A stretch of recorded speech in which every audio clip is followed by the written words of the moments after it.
If you're interested in hearing history from perspectives rarely told, please consider subscribing. These stories require deep research into primary sources, war diaries, and personal testimonies to bring you the unfiltered human experience of war, from all sides. This account has been reconstructed from fragmentary records, survivor interviews, contemporary reports, and post-war testimonies.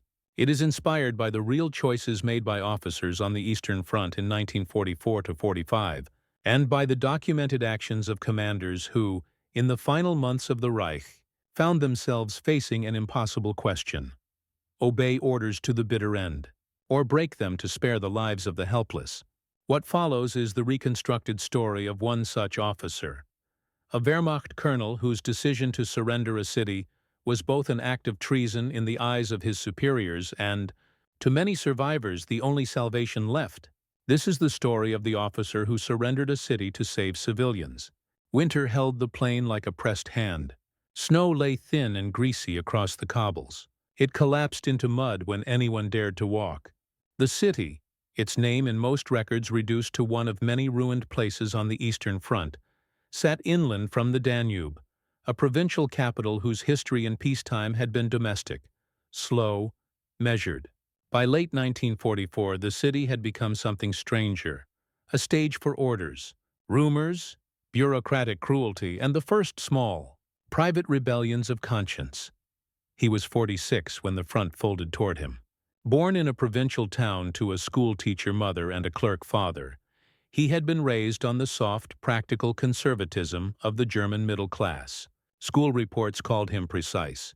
Neighbors remembered a seriousness behind a steady smile. He volunteered in 1914 as a young man and returned from the Great War with a limp, a handful of cross-adorned medals, and a belief in duty that had hardened into the language of his sentences. Between the wars, he stayed in uniform. The Reich offered a career. The army offered a code. He learned to count the cost of decisions, to calibrate the fine difference between following a law and losing one's own face. By 1944, his face had been mapped by years of discipline and worry. His name, used in occasional dispatches and in the dry ledgers of unit rosters, was one of many that meant little to the high command. To the men who served under him, he was simply the colonel, deliberate, laconic, strict. He did not shout. He let orders land like cold stones. He read maps not as surfaces but as something personal, each mark a promise or a threat to the men, and to those who had nowhere to go. When he arrived in the city, the war had already become a rumor turned into daily reality. Refugees drifted in from the east, women with bundles, children with swollen faces, men whose eyes had gone small with the strain of marching. Every coach, every tram, every building had taken in at least one swollen family. The synagogue had been stripped. A municipal theater now housed 20 families in its wings. The local hospital, built for a few hundred patients, teetered under the weight of the wounded. Nurses worked like moles, face after face anonymous beneath bandages. The colonel's first nights in the city were not like the swift, cold nights of the front. They were long with question. His quarters were in a municipal building that had once been a bank. Heavy doors, marble floors now salted with grit. He read the cables from Berlin that arrived like a fulfilled threat. Short, absolute orders that left no room for interpretation. No surrender, one read bluntly in the clipped cipher he had memorized. Hold at all costs. Exemplary resistance. Command must be obeyed. There were other papers, exhortations by party officials, instructions on scorched earth. In a sealed envelope, a Führer directive echoed in bureaucratic ink. Cities were to be denied to the enemy. To give them up was to invite accusations of treachery and, in the minds of those issuing the orders, to extend the reach of the enemy's propaganda. He had heard these kinds of directives before. At the front, no surrender had the ring of certainty that men liked to hear. It gave the young a reason to go on. It gave the old a justification for the loss of sons. But here, in a city hammered by winter and crowded with the unarmed, that phrase became poetry, an abstraction that collided with a human, immediate reality. A command given in the glow of the high room in Berlin, a command without the smell of smoke or the sight of children.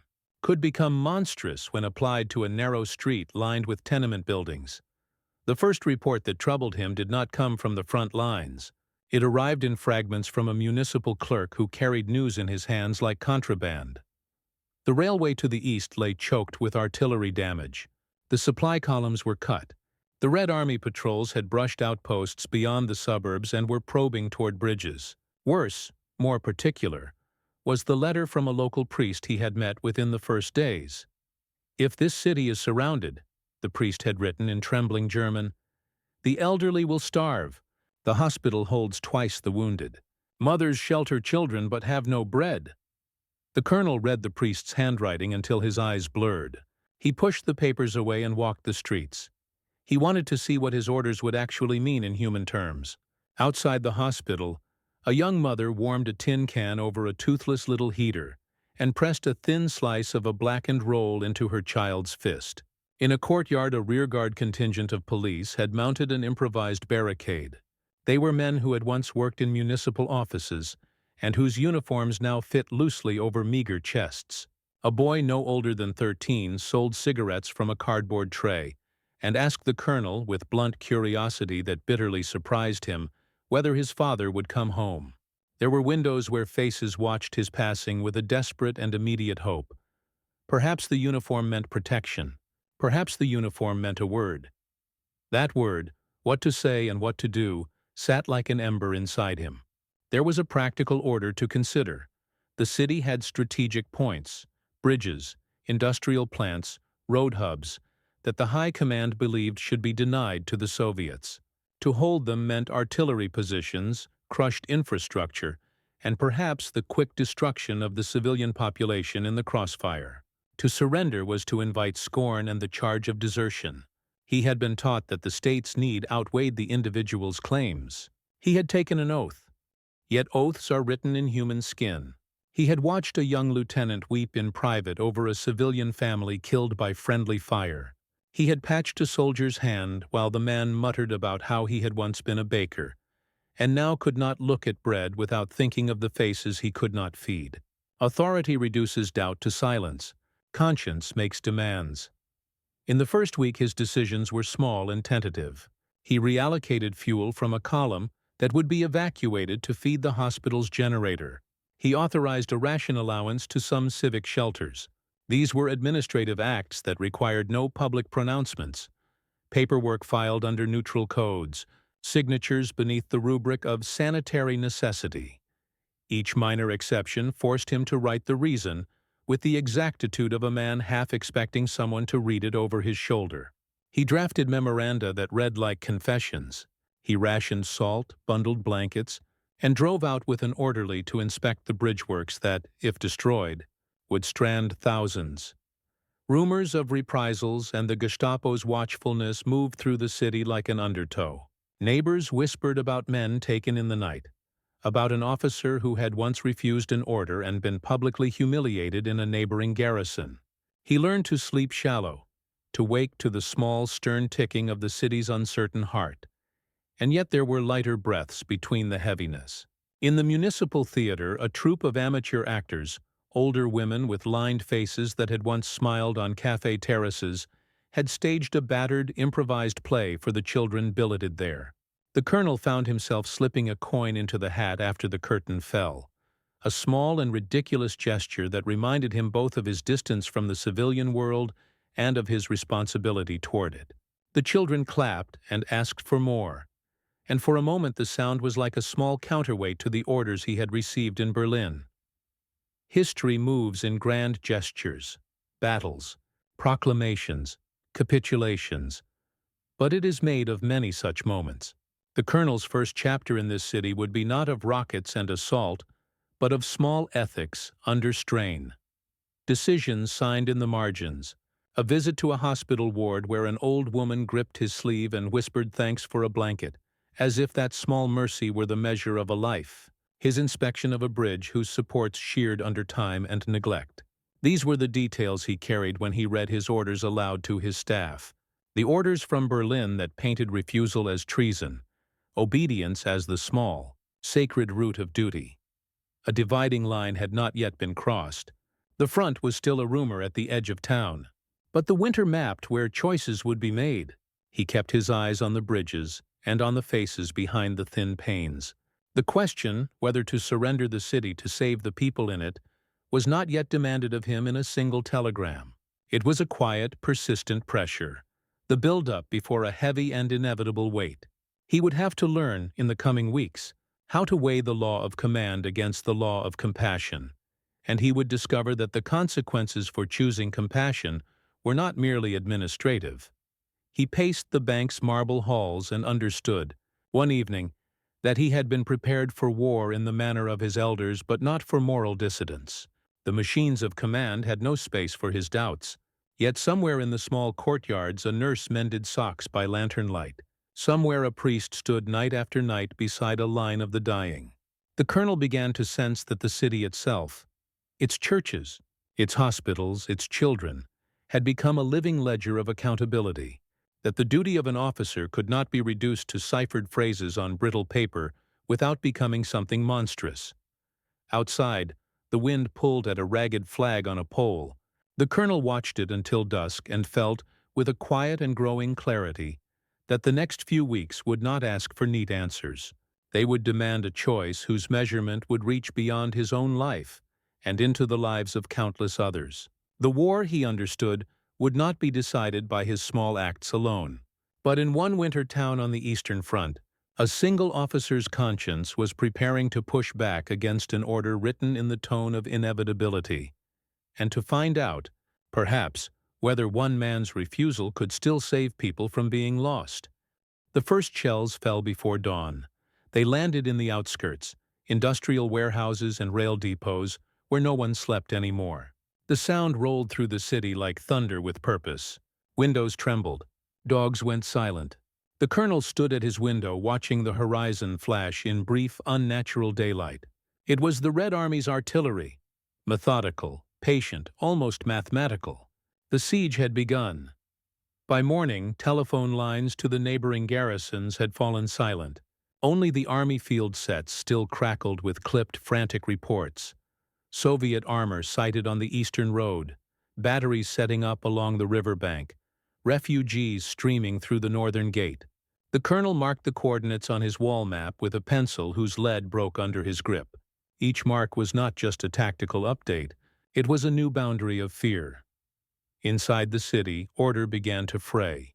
Civilians clustered around any soldier they could find, demanding to know what the explosions meant, where they should go. The air defense sirens wailed without pattern, sometimes an hour before shelling, sometimes long after. Shop windows disappeared behind makeshift sandbags. Horses collapsed on the frozen cobbles. The smell of burnt timber began to mix with the metallic scent of fear. At headquarters, the colonel's staff officers tried to hold procedure together. Reports were filed, countersigned, passed along.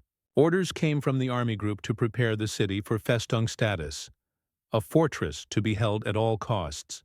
Every major German city east of the Oder had received that same designation in 1945. Fortress, stronghold, last bastion. The words meant sacrifice, and in practice, catastrophe. The colonel read the telegram twice, his jaw tight. The city will be defended to the last cartridge. Civilian evacuation is forbidden. Local party functionaries are to ensure the spirit of resistance. Any sign of defeatism will be punished by death. He knew the language well. It was a ritual spell of the regime. Behind its phrases lay a simple expectation: destruction. He folded the telegram slowly and placed it on his desk. His aide, a young lieutenant named Weiss, stood at attention, waiting for acknowledgement. "Prepare the bridges," the colonel said quietly. "But tell the engineers, no explosives." "Not yet," Weiss hesitated. "Sir, the party liaison, Standartenführer Kruger, has already requested demolition charges from the depot." "I know," the colonel said. "Delay him. Use procedure. Missing paperwork, missing signatures, anything." Weiss nodded. He had served long enough to understand what kind of war this was becoming. The colonel went into the streets that afternoon. He had always believed in seeing the consequences of his orders with his own eyes. He crossed the main square, where party banners still hung stiffly against the wind. Beneath them, a group of men in brown uniforms were handing rifles to old volunteers, clerks, cobblers, men with shaking hands and watery eyes. The Volkssturm had been called up, the final levy of desperation. The colonel watched them shoulder weapons that had been stored since the last war. They looked less like soldiers than like actors rehearsing a tragedy they did not understand. He approached Kruger near the steps of the Rathaus. The Standartenführer was a tall, lean man in a black SS coat that gleamed even in the dust. His eyes were small and cold, his smile almost courteous. "Herr Oberst," Kruger greeted. "We're organizing the citizens. The Führer expects this city to stand as an example." "An example," the colonel repeated. "To whom?" Kruger's smile didn't waver. "To the Reich. To history. The Russians must not find a single man here unwilling to fight." The colonel looked past him to where a boy, no older than 15, was being fitted with a helmet that slid down over his ears. "History will not remember how well a child held a rifle," he said quietly. Kruger's eyes flickered. "You sound like one of those defeatists. I suggest you choose your words carefully, Colonel." "I always do," he replied, and walked away. By evening, the shelling had crept closer. The first apartment blocks in the Eastern District caught fire. The fire brigade, half its members now in uniform, struggled with frozen hoses. The colonel sent trucks from the motor pool to help, though every liter of fuel spent on firefighting was a liter not spent on defense. It was a small rebellion, but rebellion nonetheless. At midnight, in the cold corridor outside his quarters, Father Brenner waited for him. The priest looked older than his years, the candlelight making deep wells of his eyes. "Colonel," he said softly, "the hospitals are overflowing. The Red Cross volunteers can't reach the wounded because of the shelling. If the fighting moves into the streets—" "I know," the colonel interrupted gently. "We'll move as many as we can to the cathedral. The walls there are thick." The priest nodded, grateful but exhausted. "They call you a good man, Colonel. But goodness is dangerous in times like these." The colonel looked at him for a long moment. "Goodness isn't what I'm after, Father. Just decency." When Brenner left, the colonel sat by the window. The night flickered red at the edges of the city. He thought of his family. His wife and daughter evacuated months before to the Bavarian hills, and wondered if they would ever know what kind of war he was fighting now. Not one of advance or conquest, but of moral erosion, trying to preserve humanity in a place where the state demanded its extinction. 3 days later, Soviet leaflets fell from the sky like a gray snow. They carried the usual messages, promises of mercy, warnings against fanatic resistance. But one line caught his eye. "To the German soldiers and officers, save your people. The war is lost. Do not let your cities die for Hitler's madness." He read it in silence, then slipped the leaflet into his pocket. That night he gathered his senior staff, Weiss, Captain Völkel, and the chief engineer, old Major Reiser. They met in the candlelit map room, the air thick with tobacco smoke. "The fortress order is confirmed," the colonel began. "Demolitions are being prepared. Kruger insists all bridges be destroyed once the Soviets reach the river." Reiser frowned. "If the bridges go, we lose all evacuation routes." "I know," said the colonel. "That's why they must remain intact, as long as possible." The officers exchanged uneasy glances. They all knew what it meant to countermand an SS directive. Weiss spoke first. "Sir, if the Gestapo learns—" "They won't," the colonel said flatly. "Not yet." He leaned over the map. "Our duty is to defend the city, but not to destroy it, not to murder civilians under the pretense of loyalty. If Berlin wants a fortress, they can fight for it themselves." The words hung heavy in the room. It was the first time he had spoken openly against command. For a long moment, no one replied. Then Major Reiser nodded once. "I'll delay the charges," he said quietly. "Accidents happen. Paperwork gets lost." That night the colonel slept for the first time in 2 days. The thunder of artillery continued, but in his mind a decision had begun to take shape. A decision not yet spoken, but inevitable. He would not let this city become another Stalingrad, another ruin left as an altar to madness. He would hold the lines as long as he must, but when the moment came, he would choose the living over the orders. Budapest, January 1945. Inside the siege. By the second week of January, the city had turned into a tomb. The Danube, once a glittering artery of life, was now a frozen graveyard. Burned-out trams lay scattered like skeletons. Whole neighborhoods were flattened by Soviet shelling, their facades collapsing like sandcastles under a black tide. The air reeked of smoke, sewage, and the faint sweetness of death. Schmidhuber's headquarters was in a damp cellar beneath the Ministry of Commerce. The walls trembled with each Soviet barrage. Officers whispered around flickering lamps, their faces gaunt from hunger and sleeplessness. Every report was worse than the last. The Soviets have crossed the Danube at Margaret Island. The western bridges are gone. The 13th Panzer is out of fuel. They're fighting on foot. In the ruins above, Hungarian civilians scavenged through rubble for firewood and food. Mothers boiled wallpaper for the starch. Children traded trinkets for crusts of bread. The hospitals overflowed with the wounded, soldiers, civilians, and even animals that had been caught in the shelling. And yet, orders from Berlin were mercilessly clear. Budapest must not fall. Every man must fight to the last bullet. For Schmidhuber, those words had become a death sentence. For everyone. He looked around the cellar at his men. Some were barely 20. Others were fathers who hadn't seen home in years. They saluted the Führer's name with hollow eyes. That night, Schmidhuber walked the streets alone. The city was silent except for distant artillery and the occasional crack of a sniper's rifle. Snow fell through the holes in the rooftops, covering corpses in a thin white shroud. He reached a churchyard where a group of civilians huddled beside a broken statue of Christ. A Hungarian priest recognized him, this tall, weary German colonel, and asked, trembling, "Herr Oberst, will there be mercy?" Schmidhuber had no answer. The word mercy had been banned from his world.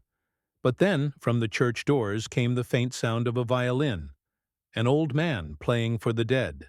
It was haunting, almost defiant. For a moment the war seemed to fade. In that fragile music, Schmidhuber realized something. The city he was ordered to defend no longer existed. Only its ghosts remained. That night, he wrote in his private notebook, "To fight for ruins is madness. To kill civilians for honor is cowardice. If I can save even a few souls, then that will be my victory." The next morning, he began sending small detachments of soldiers to escort groups of civilians through temporary ceasefires arranged with Soviet officers. Officially, he called it clearing non-combatants from the line of fire. In truth, it was rebellion. Quiet, measured, and deeply human. He was defying both the SS and Hitler himself, and he knew it wouldn't stay secret for long. Budapest, January 1945. Orders from Berlin. The message arrived in the middle of the night. A motorcycle courier, face blackened with soot, stumbled into the headquarters cellar. His boots left tracks of melted snow and blood across the stone floor. He saluted weakly, his voice hoarse. Urgent dispatch from Army Group South. Signed by Reichsführer Himmler himself. Schmidhuber took the envelope. The wax seal bore the unmistakable black sigil of the SS. His hand hesitated for a moment before breaking it. Inside was a single sheet of paper typed in Berlin. No surrender. No negotiation. All officers permitting civilian withdrawals will be executed for treason. The Führer expects total resistance. The honor of the Reich depends on it. Below, the signature, Heinrich Himmler. The words burned through Schmidhuber's skull. He stared at the page for a long moment, then folded it carefully and placed it in his coat pocket, as if to contain the poison. When he looked up, his adjutant, Lieutenant Weber, was watching him. Weber was young, fanatically loyal, the kind who still believed the Reich could turn the tide. "Sir, these orders are clear. We must hold the line." Schmidhuber's eyes were calm but heavy. "Tell me, Weber, what line?" "The front is gone. The bridges are gone. Half our men are dead. The only thing left to hold are the civilians." Weber's jaw tightened. "That's not our duty." "It is now," Schmidhuber said quietly. Because no one else will protect them. Outside, the artillery began again. A rolling thunder from the Buda Hills. The Soviets were closing in from all sides. The city was split in half, communications cut, ammunition dwindling.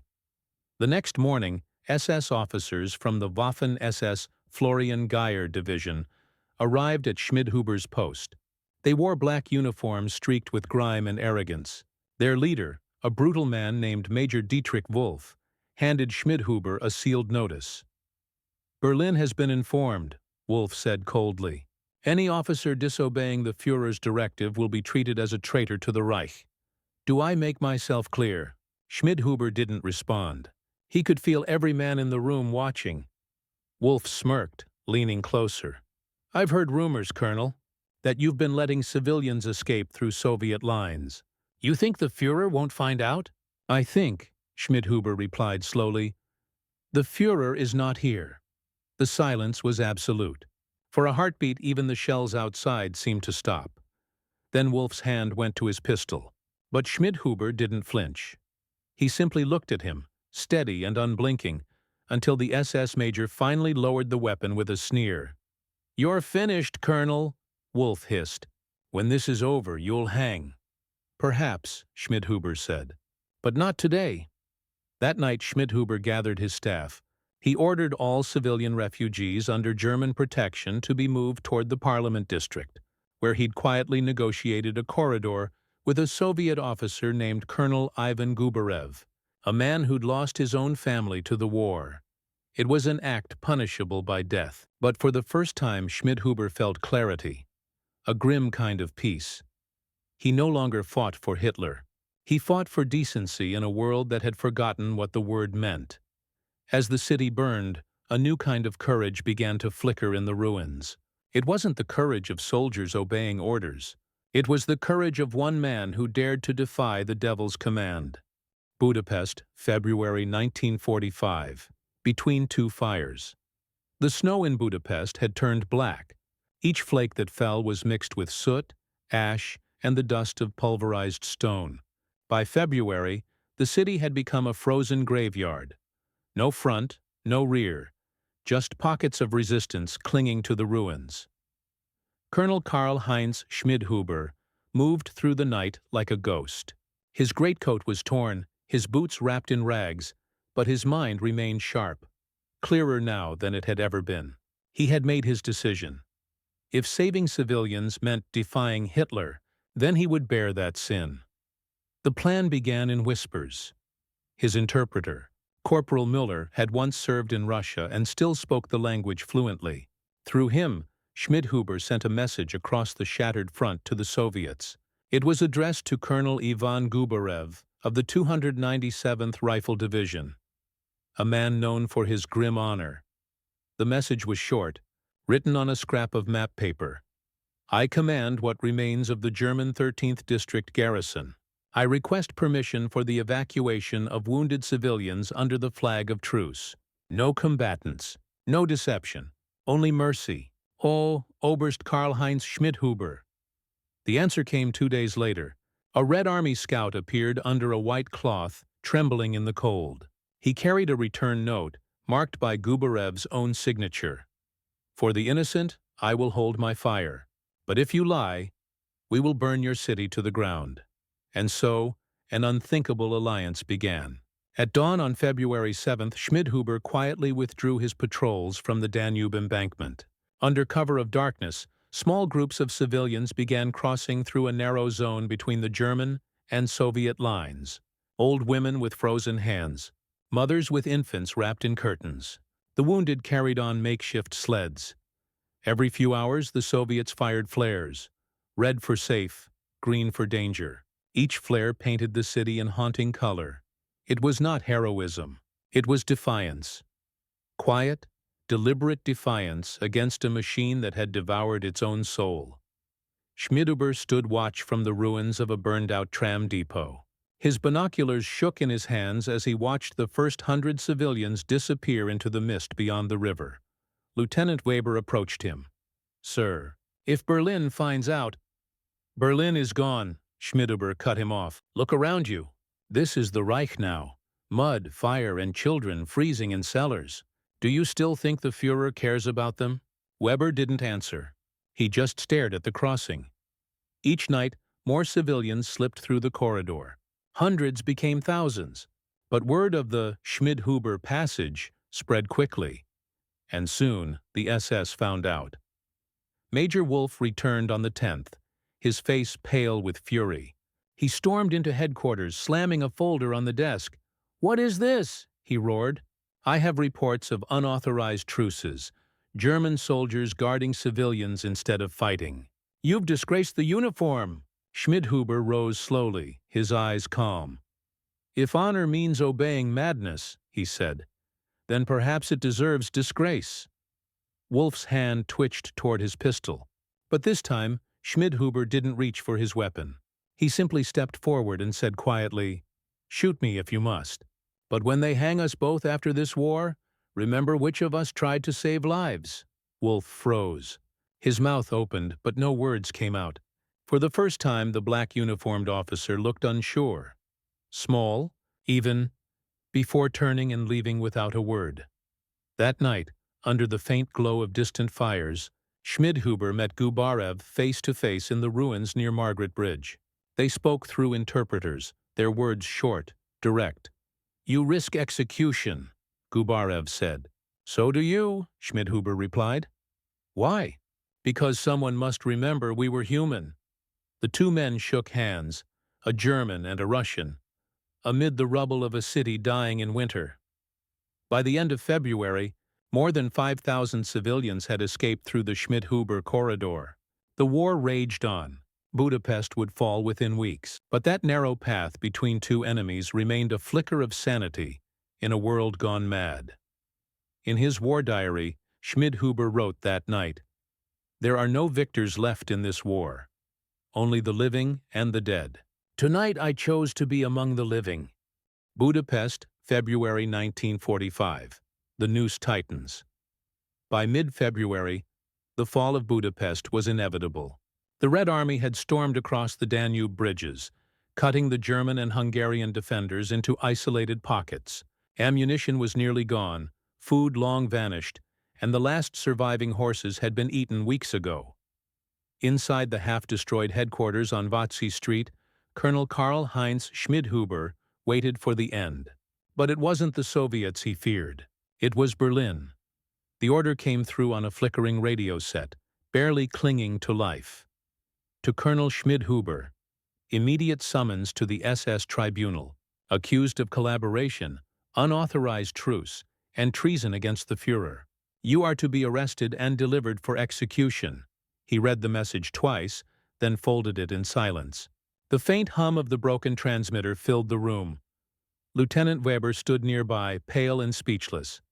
"Sir, what will you do?" Schmidhuber looked up from the page, his voice strangely calm. "They want a traitor, Weber. Perhaps that's what I've become." Before dawn, Major Wolf and a detachment of Waffen-SS stormed into the headquarters. They were grim and efficient, their black coats glistening with sleet. Wolf had returned to finish what he'd begun. "Colonel Schmidhuber," he declared, "by authority of the Reich Security Main Office, you are under arrest for treason and conspiracy with the enemy." The soldiers raised their weapons, but not one of Schmidhuber's men moved. The silence was suffocating. Then Sergeant Kruger, a farmer's son from Bavaria, stepped between the SS and his commander. "With respect, Major," Kruger said, "the only conspiracy here is against common sense." Wolf's face twisted with rage. "You're all finished. The Führer will see you hang beside your colonel." Schmidhuber took a step forward. "My men will not die for your politics," he said. "They've buried enough friends already. Let me end this." He turned to his soldiers, the last few who still trusted him, and nodded. "You are released from your oath," he said softly. "Go home if you can. The war is lost." Then, to Wolf, "You'll have your prisoner. But you'll do it without spilling their blood."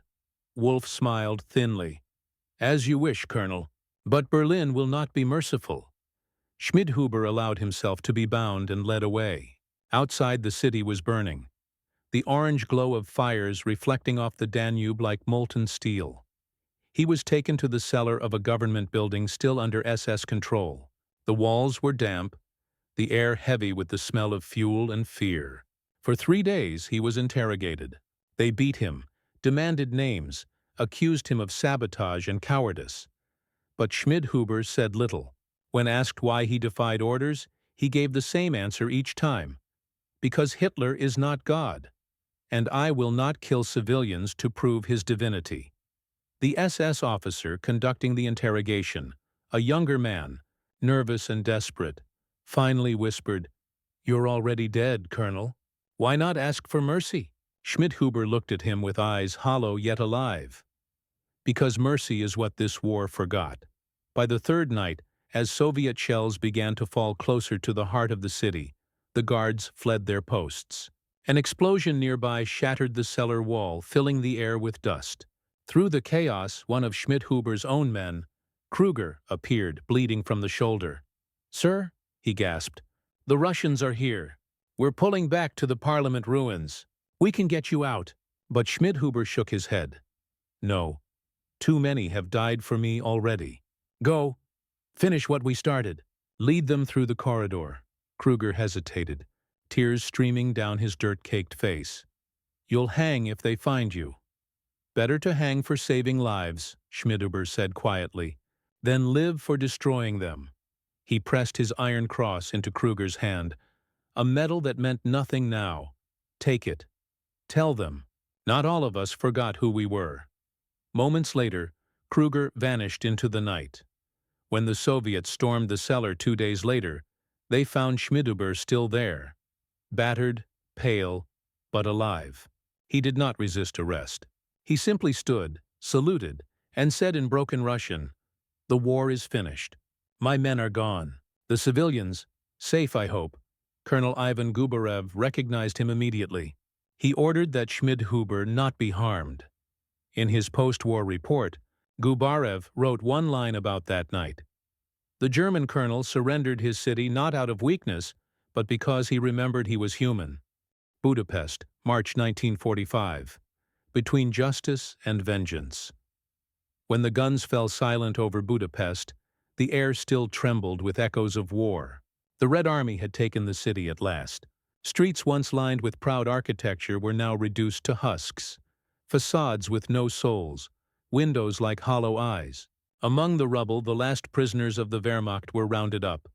Gaunt, frostbitten, their faces smeared with defeat. Colonel Karl-Heinz Schmidhuber was among them. He had not tried to escape. When Soviet troops dragged him from the basement, he walked under his own power, head held high, coat torn and filthy, but his bearing still unmistakably that of an officer. At first, they thought he would be shot on sight. Another Nazi officer to be executed for the atrocities of the Eastern Front. But something stopped that order. A Soviet colonel, Ivan Gubarev, intervened. "Hold your fire," Gubarev said sharply. "This one? I know." That sentence spared Schmidhuber's life.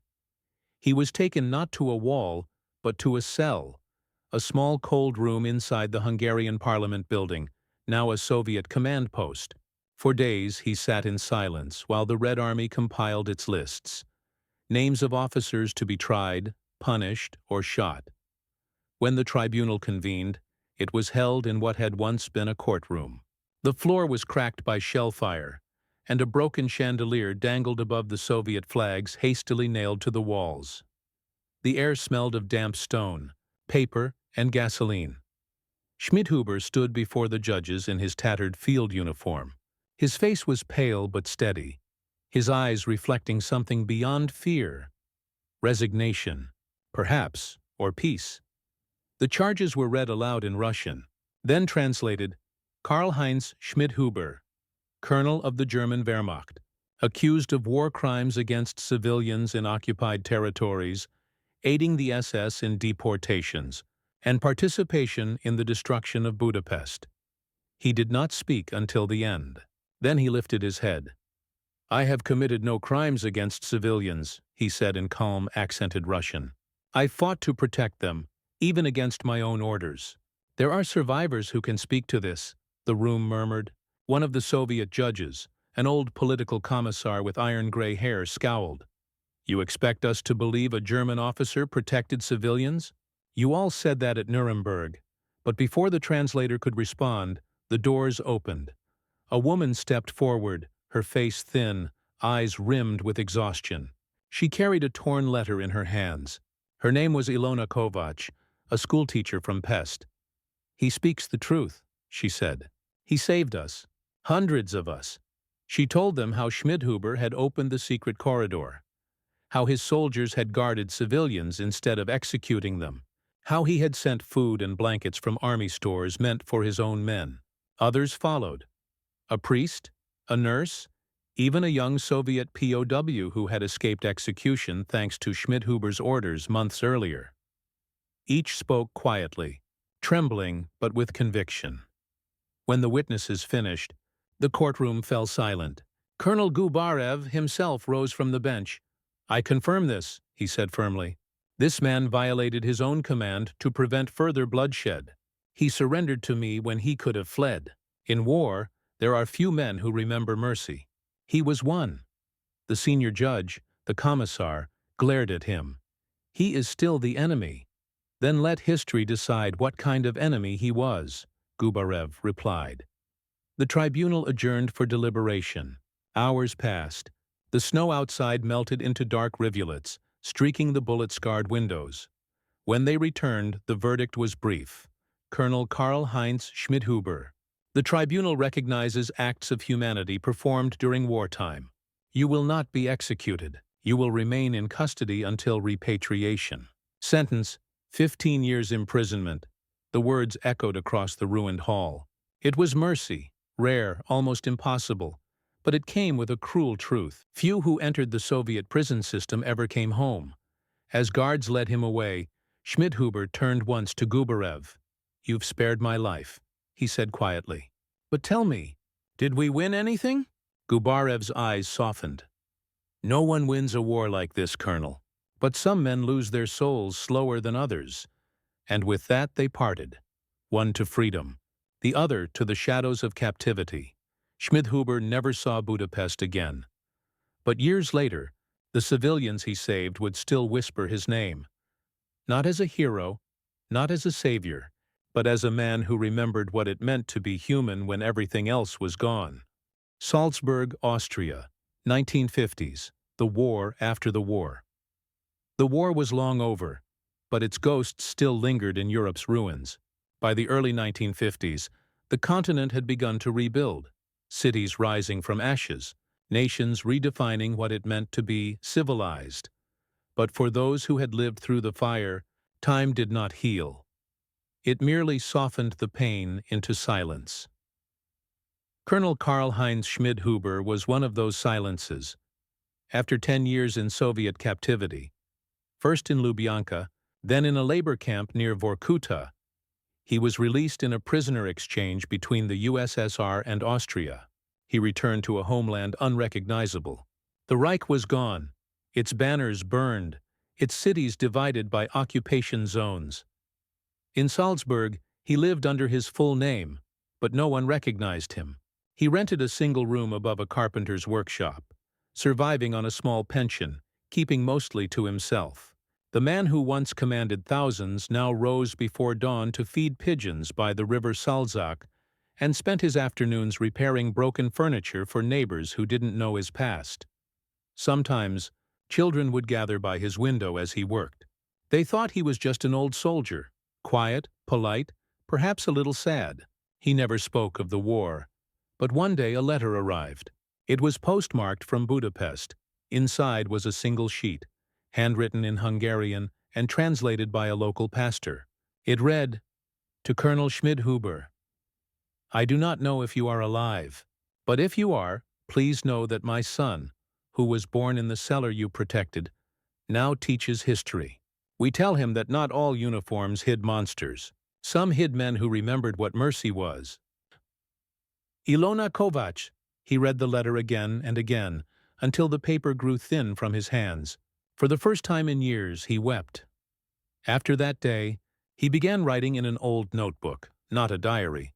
but fragments, memories of Budapest, of the snow, of Gubarev, of the corridor through which thousands had fled. He called it the Long Winter.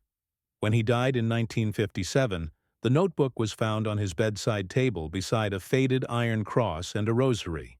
The local priest who handled his burial sent the pages to Budapest, unsure of what to do with them. Years later, historians would stumble across his name in Soviet archives and Hungarian testimonies. Some dismissed his story as embellished, a convenient fiction in an age desperate for redemption. Others saw in it a rare truth, that amid the madness of the Reich, there were men who disobeyed evil not with rebellion, but with compassion. Today, in a small park near the Danube in Budapest, a bronze plaque rests against a broken stone wall. It bears no insignia, no rank, only words, written in both German and Hungarian. To the officer who surrendered a city to save its people. He remembered what it meant to be human. The river flows quietly beneath it, and if one listens long enough, as the city lights shimmer across the water, it almost sounds like the faint whisper of a man who once stood between two armies and chose mercy over orders.